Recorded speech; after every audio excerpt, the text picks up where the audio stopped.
একটি সুষম তড়িৎ ক্ষেত্রে তড়িৎ দ্বিমেরুর কি শক্তি হয় তা এই ক্লাসে নির্ণয় করব। তো তার জন্য আমি একটি সুষম তড়িৎ ক্ষেত্রকে আঁকলাম। সুষম তড়িৎ ক্ষেত্র আঁকার জন্য সমান্তরালভাবে অবস্থিত বেশ কয়েকটি বলরেখাকে দেখালাম। এখন ডিরেকশন দেখে বুঝতে পারছি যে তড়িৎ ক্ষেত্র প্রাবল্যের অভিমুখ এদিকে, এবং ধরলাম এই তড়িৎ ক্ষেত্রের সমস্ত জায়গায় তড়িৎ ক্ষেত্র প্রাবল্যের মান হচ্ছে ই, এবং একটি দ্বিমেরুকে আঁকলাম। দ্বিমেরুর ওপরের প্রান্তে আছে পজিটিভ চার্জ এবং নিচের প্রান্তে আছে নেগেটিভ চার্জ। তাহলে এই দ্বিমেরু ভ্রামকের অভিমুখ হবে মাইনাস থেকে প্লাসের দিকে এবং সেটি হবে এই দিকে। তো ধরলাম এই দ্বিমেরু ভ্রামকটির অভিমুখটি তড়িৎ ক্ষেত্র প্রাবল্যের অভিমুখের সঙ্গে থিটা কোণ করে আছে। তাহলে বুঝতে পারছি যে এই প্লাসের ওপর তড়িৎ বল এদিকে কাজ করবে এবং মাইনাসের ওপর তড়িৎ বল এদিকে কাজ করবে, ফলে যে টর্কটি সৃষ্টি হবে সেটি হবে ক্লকওয়াইজ ডিরেকশন। এখন ক্লকওয়াইজ ডিরেকশনকে আমি এই ক্রস দিয়ে বোঝাবো, কারণ ক্লকওয়াইজ ডিরেকশন যখনই হয় তখন বুড়ো আঙুলটা ভেতরের দিকে হয়, তার জন্য এটাকে ক্রস দিয়ে বোঝাবো। আর কাউন্টার ক্লকওয়াইজ মানে ক্লকওয়াইজের অপোজিট ডিরেকশনটা যেহেতু এরকম হয়, তাই বুড়ো আঙুলটা যেহেতু তোমাদের দিকে হচ্ছে, তাই এটাকে ডট দিয়ে বোঝাবো। তাই এক্ষেত্রে টর্কের অভিমুখ বুঝতে পারছি বোর্ড বরাবর ভেতরের দিকে, তার মানে ক্রস। তাহলে এই টর্কের মান হবে tau equals to P cross E vectorically, এবং ভ্যালু হবে বা ম্যাগনিটিউড হবে পি ই সাইন থিটা। এখন ধরলাম এই তড়িৎ দ্বিমেরুটাকে টর্ক এদিকে ঘোরাতে চায়, কিন্তু আমি ওকে ডি থিটা পরিমাণ উল্টো দিকে ঘোরালাম, এই দিকে ঘোরালাম। তাহলে যদি প্রশ্ন করে যে তড়িৎ বল দ্বারা বা তড়িৎ টর্ক দ্বারা কৃতকার্য কি, সেটা নির্ণয় করতে হবে। তাহলে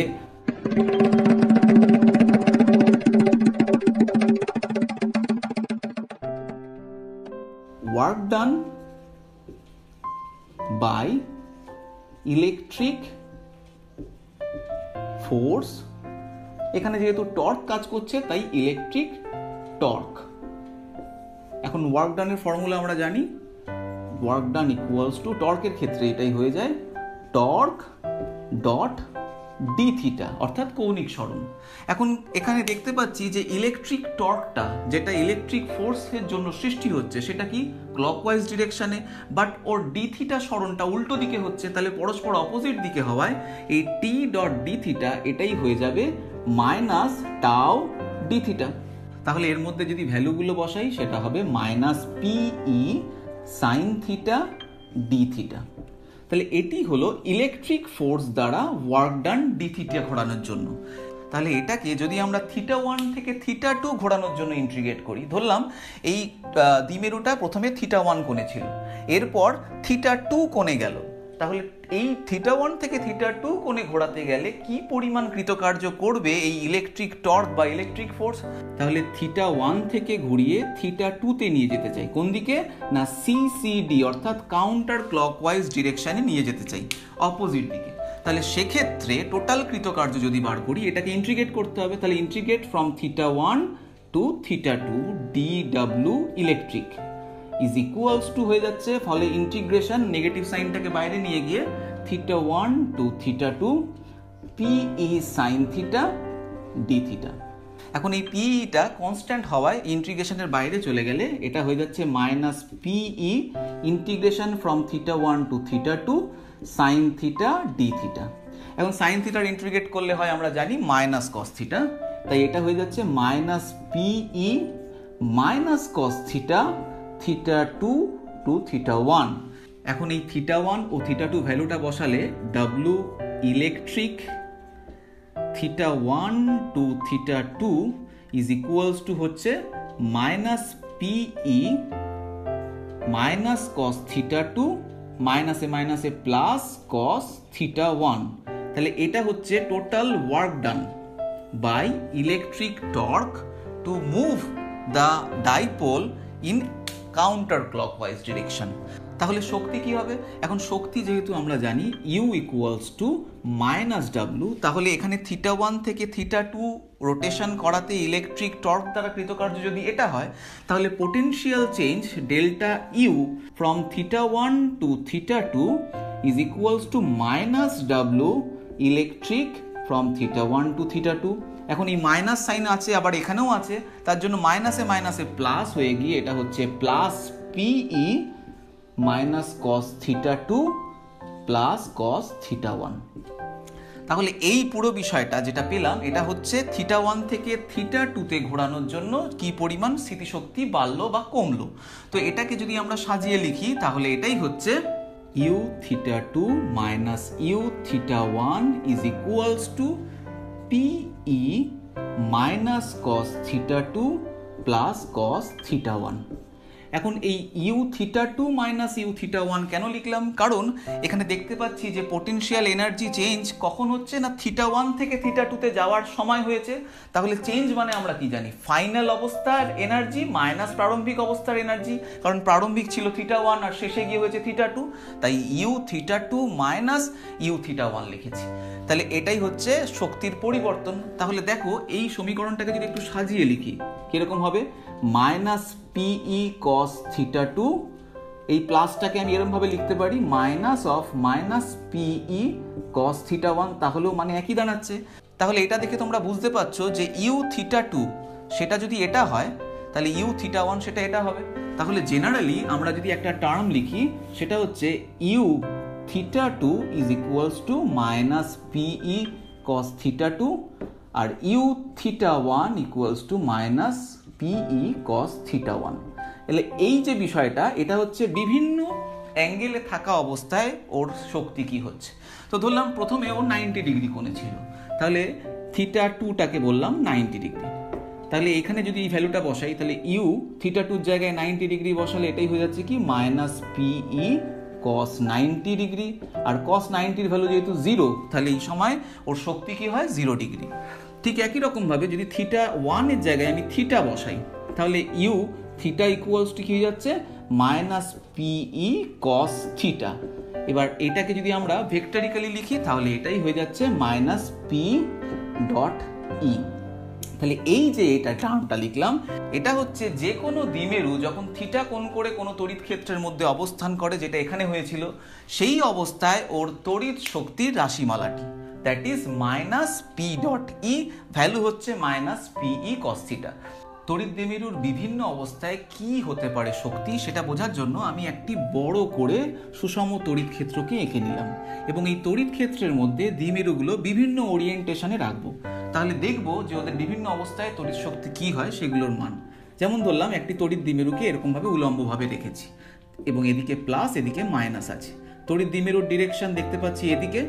এখন ইলেকট্রিক ফিল্ডের সঙ্গে 90 ডিগ্রি কোণ করে আছে, তাহলে তড়িৎ শক্তি ইউ একটু আগে যেটা বার করেছিলাম u90 এর জন্য এটাই হয়ে যায় minus PE cos 90, that is এর এনার্জি হচ্ছে 0। একই রকম ভাবে সেকেন্ড ঘটনায় দেখলাম যে তড়িৎ দ্বিমেরুটাকে আমি 0 ডিগ্রি করে রেখেছি। দেখো দেখতে পাচ্ছ যে এখানে পি এর ডিরেকশন যেদিকে, ইলেকট্রিক ফিল্ডের ডিরেকশনও সেদিকে, তার মানে এদের মধ্যেকার কোণ 0 ডিগ্রি। তাহলে থিটা যদি 0 ডিগ্রি হয় তাহলে ইউ 0 ডিগ্রিতে হয়ে যাবে মাইনাস পিই কস 0 ডিগ্রি অর্থাৎ মাইনাস পিই। তাহলে দেখো এটা 0 থেকেও কম, মানে এই অবস্থায় যখন কোনো তড়িৎ দ্বিমেরু থাকবে সেই তড়িৎ দ্বিমেরুটা সবচেয়ে কম এনার্জিতে থাকবে দেখে মনে হচ্ছে, কারণ মাইনাস পিই 0 থেকেও কম ভ্যালু। তাহলে হতে পারে এটা স্টেবল ইকুইলিব্রিয়াম কন্ডিশন। তাও এখন আমরা এটা বলবো না, আমরা এটা প্রমাণ করব একটু পরে।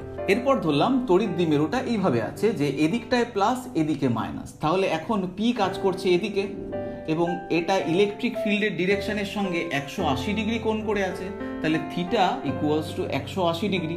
তাহলে u180 degree is equals to minus PE cos 180 degree. এখন cos 180 ডিগ্রি মানে -1, তাহলে এটাই হয়ে যাচ্ছে প্লাস পিই।